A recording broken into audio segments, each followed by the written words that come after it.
حضرت عیسیٰ علیہ السلام کے آسمان پر اٹھا لے جانے کے بعد عیسائیوں کا حال بے حد خراب اور نہایت ابتر ہو گیا تھا۔ لوگ بت پرستی کرنے لگے اور دوسروں کو بھی بت پرستی پر مجبور کرنے لگے۔ خصوصاً ان کا ایک بادشاہ دقیانوس تو اس قدر ظالم تھا کہ جو شخص بت پرستی پر سے انکار کرتا تھا یہ اس کو قتل کر ڈالتا تھا۔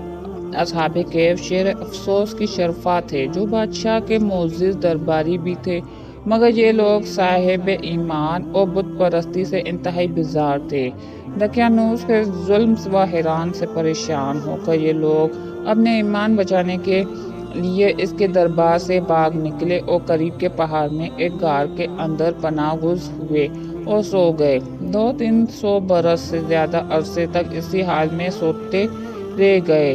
دقیانوس نے جب ان لوگوں کو تلاش کرایا اور اس کو معلوم ہوا کہ یہ لوگ غار کے اندر ہیں تو وہ بے حد ناراض ہوا اور فرط وگیز و غضب میں یہ حکم دے دیا کہ غار کو ایک سنگین دیوار اٹھا کر بند کر دیا جائے تاکہ یہ لوگ اسی میں رہ کر مر جائیں اور وہی غار ان لوگوں کی قبر بن جائے۔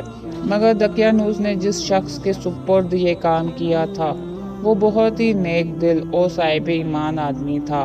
اس نے اصحاب کہف کے نام، ان کی تعداد اور ان کا پورا واقعہ ایک تخت پر کندہ کرا کے تانبے کی صندوق کے اندر رکھ کر دیوار کی بنیاد میں رکھ دیا اور اسی طرح کی ایک تختی شاہی خزانہ میں بھی محفوظ کرا دی۔ کچھ دنوں کے بعد دقیانوس بادشاہ مر گیا اور سلطنتیں بدلتی رہیں، یہاں تک کہ ایک نیک دل اور انصاف پیرو بادشاہ جس کا نام بیدروس تھا تخت نشین ہوا، جس نے 68 سال تک بہت شان و شوکت کے ساتھ حکومت کی۔ اس کے دور میں مذہبی فرقہ بندی شروع ہو گئی اور بعض لوگ مرنے کے بعد اٹھنے اور قیامت کا انکار کرنے لگے۔ قوم کا یہ حال دیکھ کر بادشاہ رنج و غم میں ڈوب گیا اور وہ تنہائی میں ایک مکان کے اندر بند ہو کر خداوندی قدوس اجل و ذل کے دربار میں نہایت بے قراری کے ساتھ گریہ و زاری کر کے دعائیں مانگنے لگا کہ یا اللہ عز و جل کوئی ایسی نشانی ظاہر فرما دے تاکہ لوگوں کو مرنے کے بعد زندہ ہو کر اٹھنے اور قیامت کا یقین ہو جائے۔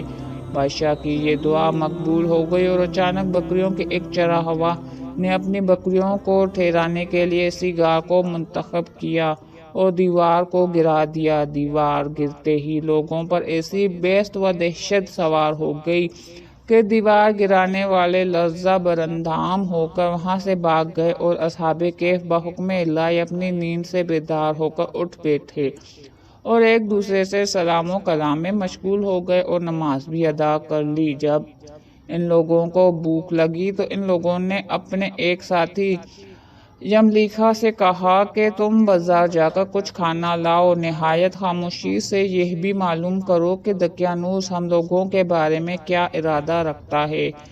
یملیکھا غار سے نکل کر بازار گئے اور یہ دیکھ کر حیران رہ گئے کہ شہر میں ہر طرف اسلام کا چرچا ہے اور لوگ اعلانیہ حضرت عیسیٰ علیہ السلام کا کلمہ پڑھ رہے ہیں۔ یملیکھا یہ منظر دیکھ کر حیرت ہو گئے کہ الہی یہ کیا ماجرا ہے کہ اس شہر میں تو ایمان و اسلام کا نام لینا بھی جرم تھا، آج یہ انقلاب کہاں سے اور کیوں کر آ گیا۔ پھر یہ ایک نبانی کی دکان پر کھانا لینے گئے اور دقیانوسی زمانے کا روپیہ دکاندار کو دیا جس کا چلن بند ہو چکا تھا، بلکہ کوئی اس سکے کو دیکھنے والا بھی باقی نہیں تھا۔ دکاندار کو شبہ ہوا کہ شاید اس شخص کو کوئی پرانا خزانہ مل گیا ہے، چنانچہ دکاندار نے ان کو حکم کے سپرد کر دیا اور حکام نے ان سے خزانے کے بارے میں پوچھ گچھ شروع کر دی اور کہا کہ بتاؤ خزانہ کہاں ہے۔ یملیکھا نے کہا کہ کوئی خزانہ نہیں ہے، یہ ہمارا ہی روپیہ ہے۔ حکام نے کہا کہ ہم کس طرح مان لیں کہ روپیہ تمہارا ہے، یہ سکہ 300 برس پرانا ہے اور برسوں گزر گئے کہ اس سکے کا چلن بند ہو گیا اور تم ابھی جوان ہو، لہٰذا صاف صاف بتاؤ کہ عقدہ حل ہو جائے۔ یہ سن کر یملیکھا نے کہا کہ تم لوگ یہ بتاؤ کہ دقیانوس بادشاہ کا کیا حال ہے۔ حکام نے کہا کہ آج روئے زمین پر اس نام کا کوئی بادشاہ نہیں ہے، ہاں سینکڑوں برس گزرے کہ اس نام کا ایک بے ایمان بادشاہ گزرا ہے جو بت پرست تھا۔ یملیکھا نے کہا کہ ابھی کل ہی تو ہم لوگ اس کے خوف سے اپنے ایمان و جان بچا کر بھاگے ہیں۔ میرے ساتھی قریب ہی ایک غار میں موجود ہیں، تم لوگ میرے ساتھ چلو، میں تم لوگوں کو ان سے ملا دوں۔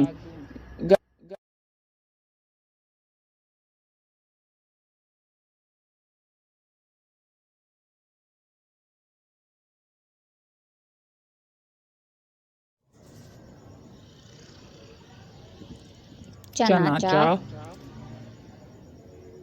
حکام اور اور معاہدین معاہدین شہر شہر کثیر کثیر تعداد میں میں اس اس غار غار کے کے پاس پاس پہنچے۔ پہنچے۔ اصحاب اصحاب کہف کہف جملیخا جملیخا کے کے انتظار میں تھے۔ جب جب ان کی واپسی میں دیر دیر ہوئی تو ان ان لوگوں نے یہ خیال خیال کر لیا کہ شاید جملیخا گرفتار ہو گئے، اور جب غار کے منہ پر بہت سے آدمیوں کا شور سنا